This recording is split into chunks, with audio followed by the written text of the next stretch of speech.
Hey everybody, my name is Nia Allen and I am Third Culture.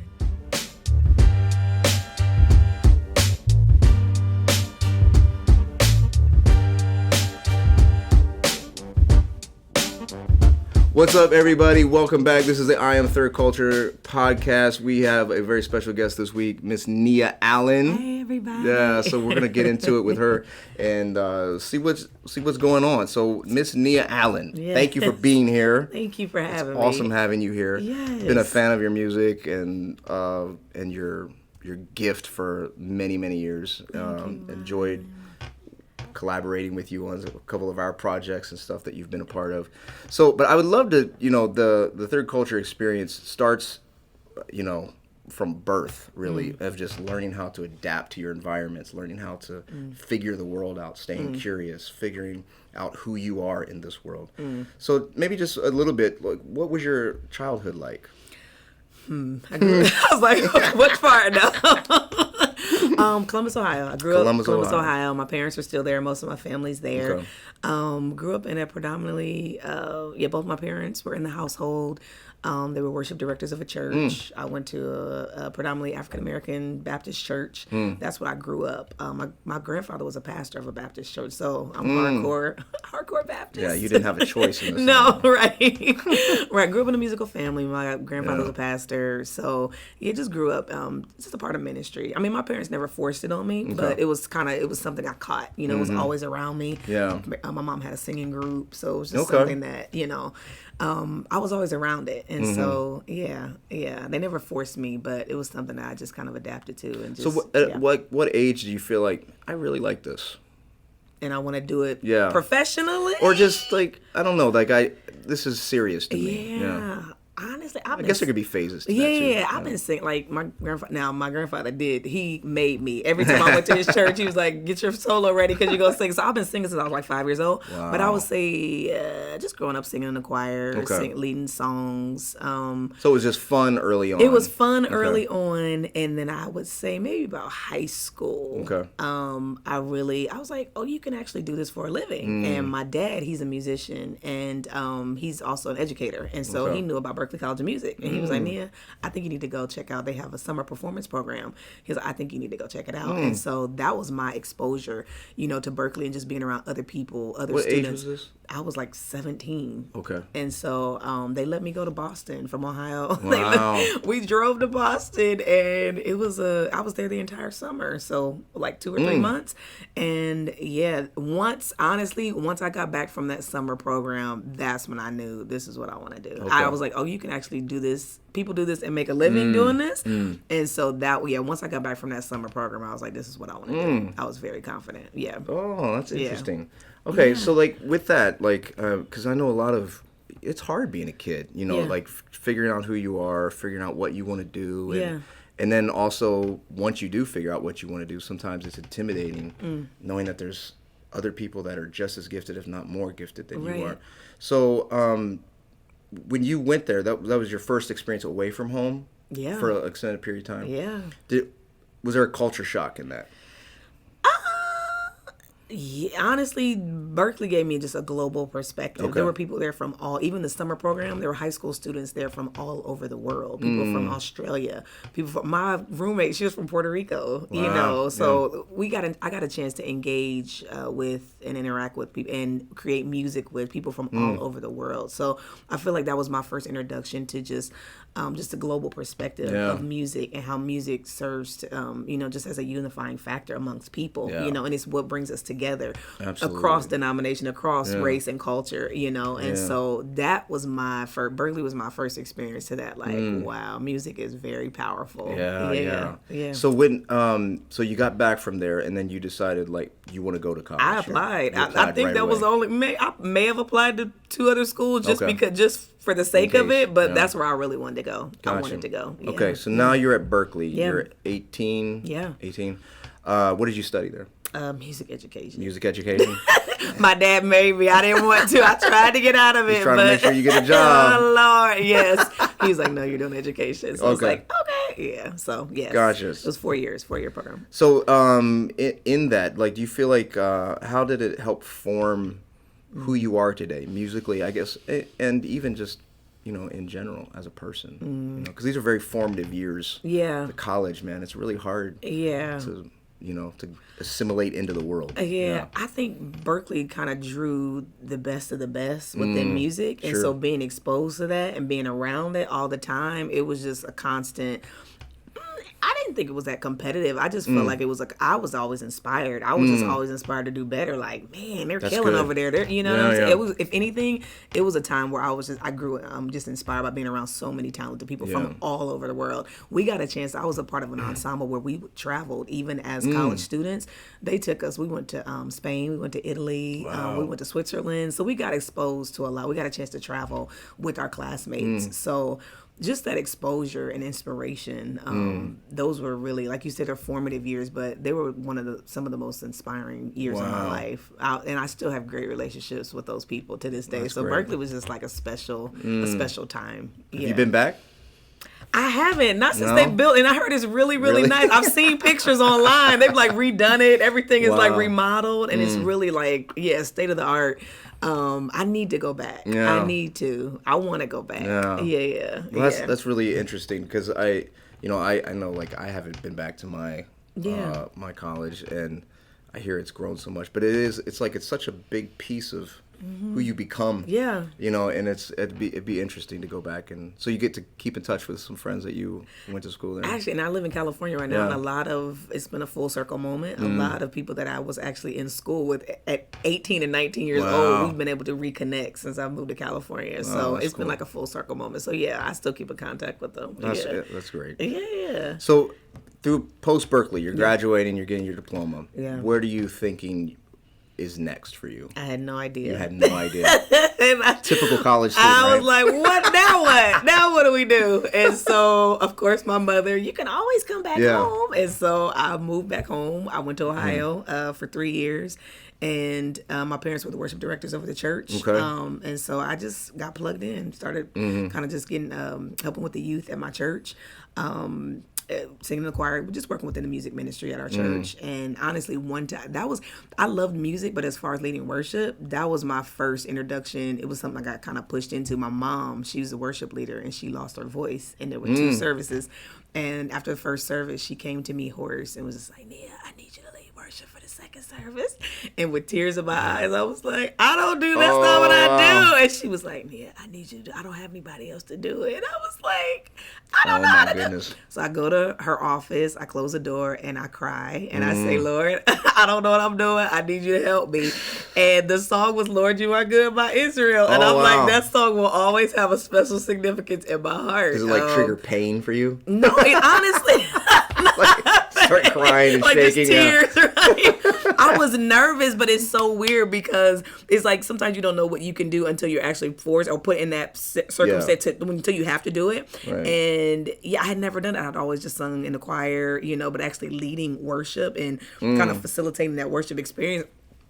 I had to do it. She made me. I have a choice. Wow. And so being in there, like honestly, I actually enjoyed it. Like afterwards, I was like, So what age is this again? This is after school, 18 to 22, maybe I'm mid-20s. Okay. So still, I'm grown, but still, it's like, I'm scared. I've never done it. So I'm like, it was just new for me. I grew up singing solos, but not like actually leading worship. And for me, I think like singing a solo in a choir is different than actually facilitating a worship experience, And yeah. Wow. Yes. Yeah, that's you're coming from like one of the music hubs of the world in Berkeley. Yeah. I would think like fear would not be.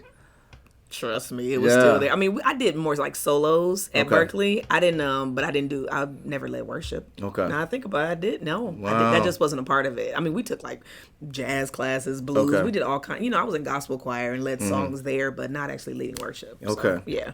It was just something new for me. It was a different element. Yeah. Well, it's interesting that you recognize the difference because some people just think because there's a microphone and there's music, it's the same thing, and it actually is. It's a very different thing altogether. Like it's performing, specific pieces of art, but also, like you say, facilitating it's a different animal. It's not the same thing. So it's interesting you understood that, because some people just think it's music. It's all the same. Yeah. You know, so. Yeah. But that's very interesting. I would never have thought you would come out of Berkeley and be scared to leave Lord You Are Good.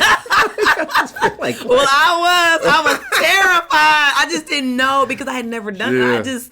I didn't know. Yeah, there was just that engagement with the congregation. I had never done it before, so it was new for me. So how did it go? It went great. Yeah. It was amazing. So and when you on the other end of it, what were you thinking? Like, looking back, I was like, I think I actually like this. You know, I was like, Lord, you know, I could tell that in that moment it was like God was doing something in me and just kind of preparing me, obviously, for what I'm doing right now. But after that Sunday, I started getting put in the rotation, and I'm okay, so this is what I'm doing now, you know. But it was just. So you think your mom did she really lose her voice, or I think right. She just wanted to get someone else in the rotation. There was nothing coming out of her, right? But eventually they did like slide me on in there. Yeah. That's cool. Yeah. Okay, so we're after Berkeley. You're back home for a little bit. Yeah. Then what was next? Just lots of prayer. Like, Father, what is next? And Nashville, Tennessee, just kept coming after. I really took like a time of consecration and just prayer. And I took a leap of faith, and I moved to Nashville, Tennessee. Did you know anybody before you moved? Not like, no. Okay. I had, no. I'd heard people like, well, when you get there, you got to connect with such and such. I was like, okay, you know, but it literally was a faith move. Stay in the hotel. My parents were looking at me side eye like, what are you doing? I was like, I know. And my mother, she's so sweet. She's like, well, Nia, you can always come back home if it doesn't work. You know, and so I literally, I moved to Nashville, step of faith, did not know it, did not have a plan.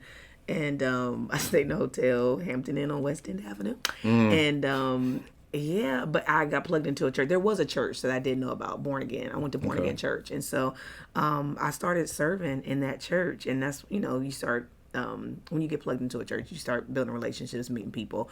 A friend of mine, we have a mutual friend, Calvin Noel. Shout out Calvin. Right.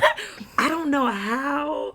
We're both from Ohio. He's from Cincinnati, but we had a mutual friend. Somebody told him that I was moving there. Okay. And I think he reached out to me. Okay. And he was responsible for helping me to get on my first gig, singing background for Nicole C. Mullen. Wow. And so, where was that in her career? Where she's? It was after Redeemer. Yeah, definitely. Okay. But she was doing more so like spot dates. Okay. Spot dates with like the band and track dates and that kind of thing. But So that was a great experience. Actually, I traveled there for maybe a year. Yeah. Wow. Yeah. But I think that, you know, what stuck out to me, just hearing that, like how your mom in those different phases of life said, well, you can always come back home. Yeah.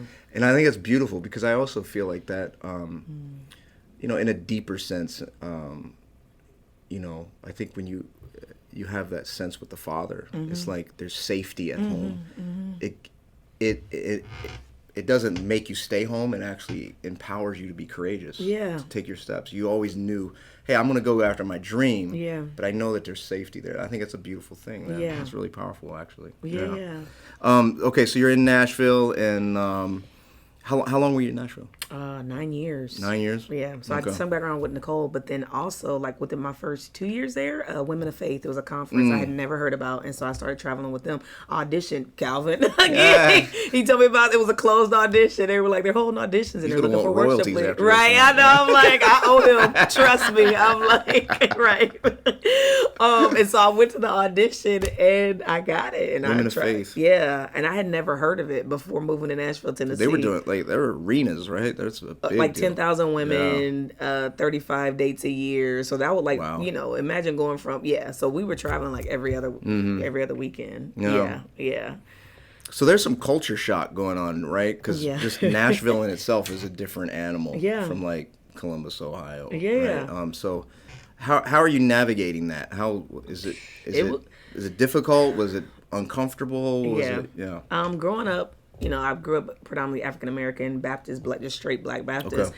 And so moving to Nashville, Tennessee, and even like working with the Women of Faith, but even just Nashville, period, was my first introduction to, I would say, maybe like the CCM industry, and just being able to work with some of those artists. And, you know, Women of Faith was, just ethnic, culturally speaking, it was predominantly white, right? And so, and there's 4 girls on the worship team, and I'm one of them, and obviously I'm the black girl on the worship, one of the black girls on the worship team, and so it was. I mean, it could be difficult, looking out and not seeing people that look like you, know. So it was different. I didn't grow, and a lot of the songs were new for me. Like I didn't grow up singing or learning "Blessed be the name of the Lord." I was like, "What is that?"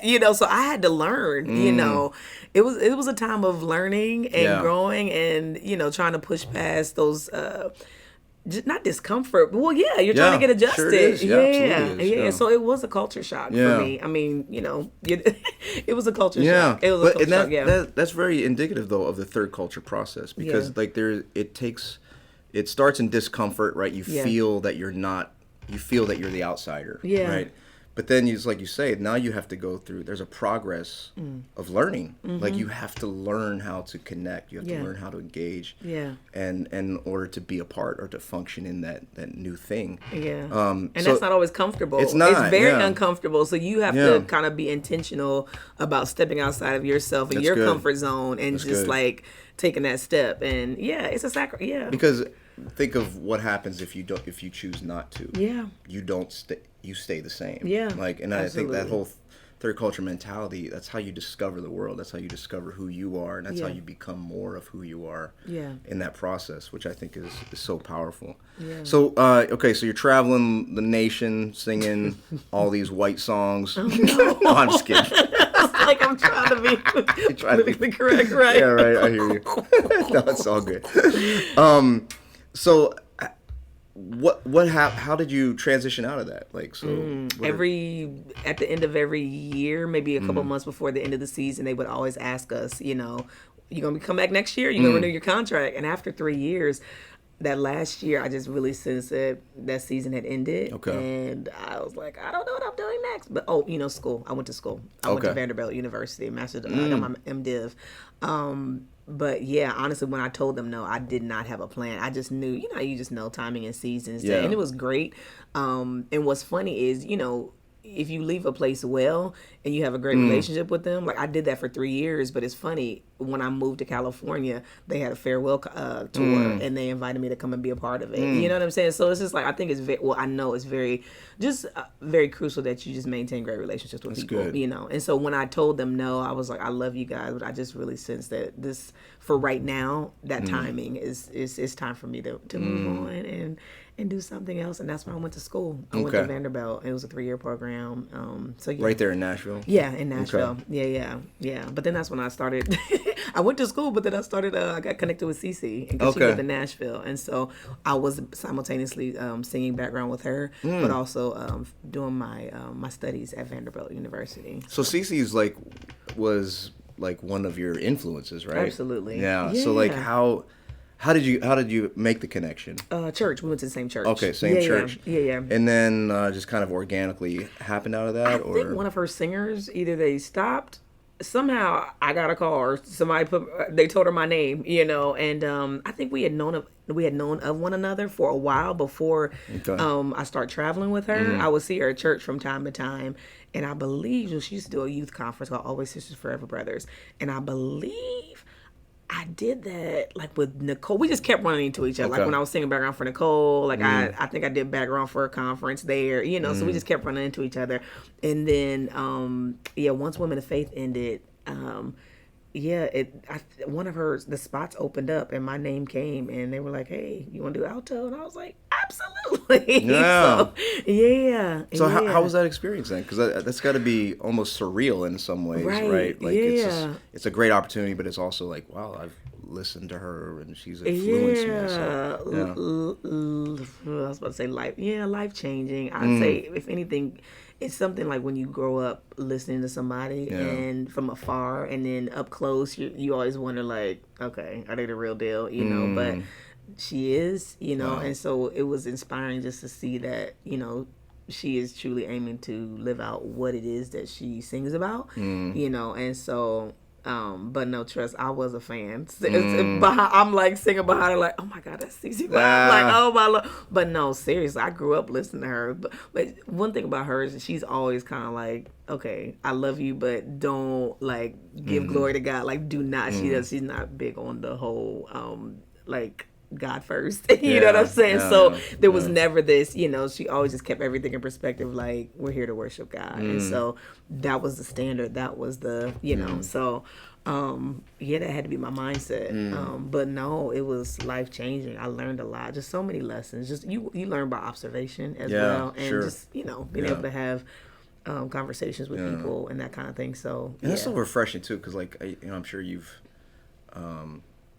run into some folks that didn't that their public persona didn't match kind of who they are privately, and sometimes that's a little disheartening, but it's so refreshing and inspiring when you see the integrity from that stigma to the who they really are. Absolutely. And it's a beautiful thing to see.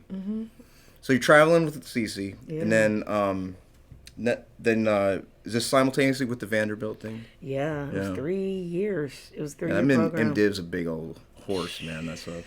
And I went kicking and screaming. I really did not want to go to school, but I know it was a God thing. It was so a God thing. Yeah. And looking back, I was like, oh, okay. I mean, I fought. I was like, I do not want to go to school.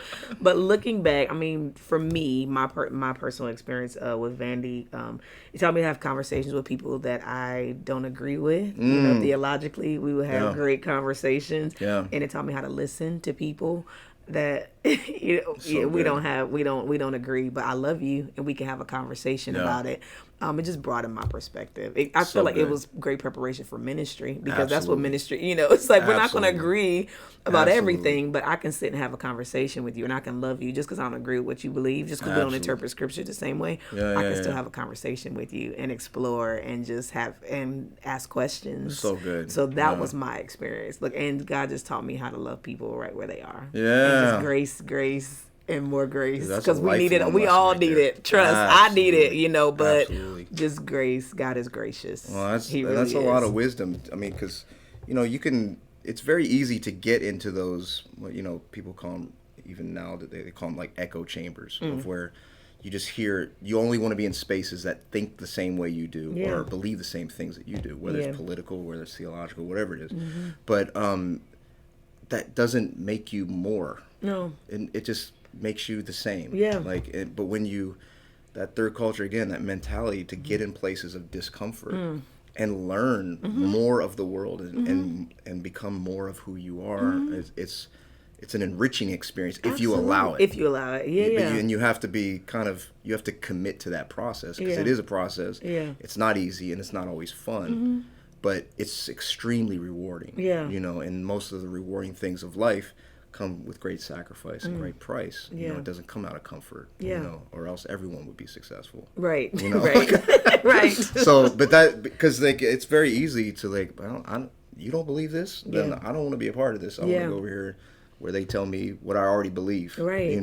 Because that's actually one of the reasons why I chose Fuller too. Okay. I was like, I grew up in a very conservative kind of theological stream. I wanted to get into a place that I don't want them to believe the same thing.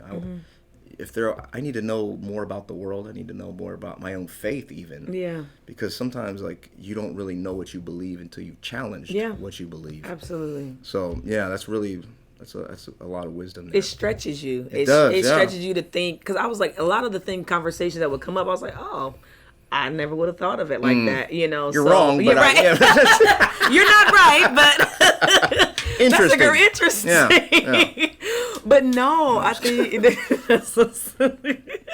No, I think it causes you to your perspective. You just get you get exposed to different ideas and experiences. It's like, oh, that wasn't my experience. That was your experience. But it just it was a learning experience. Yeah. It stretched me definitely. That's so good. Yes. Well, we're gonna take a quick break. We're gonna come back with part 2 of our conversation with Nia Allen. Awesome.